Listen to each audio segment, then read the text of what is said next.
chers frères et sœurs, et bienvenue dans notre petite capsule de réflexion. Aujourd'hui, j'aimerais partager avec vous sur la méditation du pape François, méditation du 27 mars, qu'il a faite pour nous. Dans cette méditation, il y a deux points qui m'ont vraiment marqué. Le pape commence par nous dire que cette tempête nous démasque.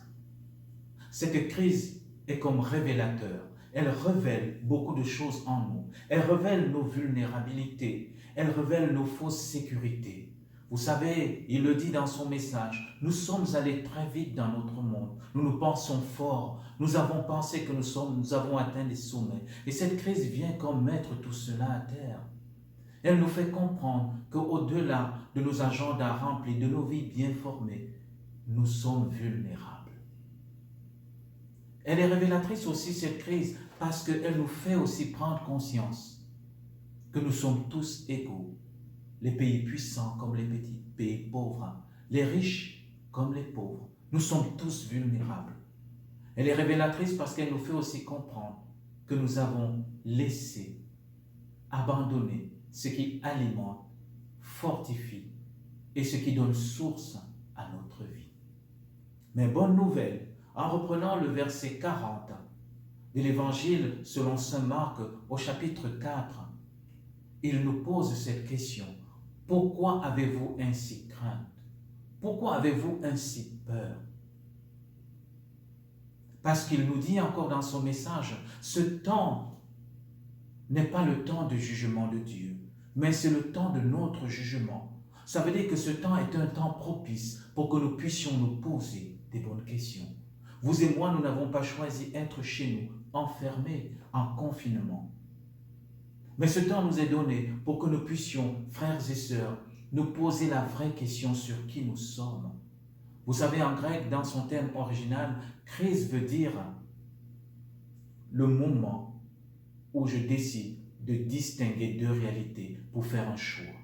Un moment où je m'arrête, je sépare deux réalités pour choisir. Et donc cette crise peut être pour nous un moment où on choisit qu'est-ce qui est nécessaire dans notre vie et qu'est-ce qui est passager.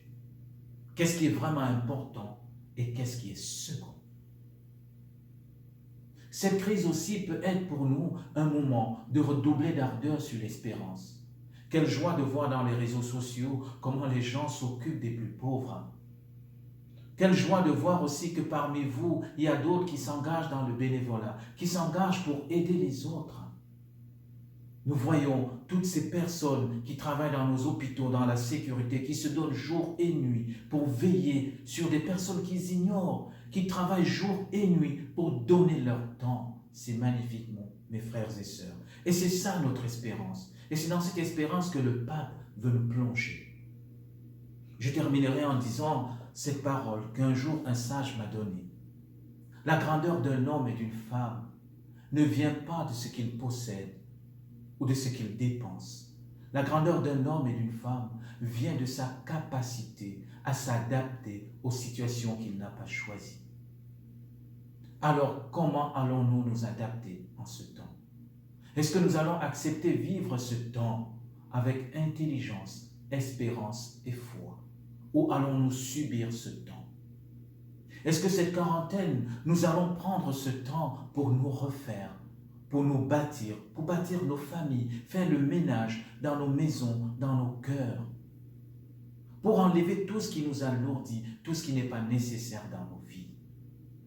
Alors je termine en vous disant que ma prière vous accompagne. Prions pour tous ceux qui se donnent jour et nuit pour que nous puissions être à l'aise dans nos maisons. Passez une bonne journée et restez dans la joie et dans la paix de Christ.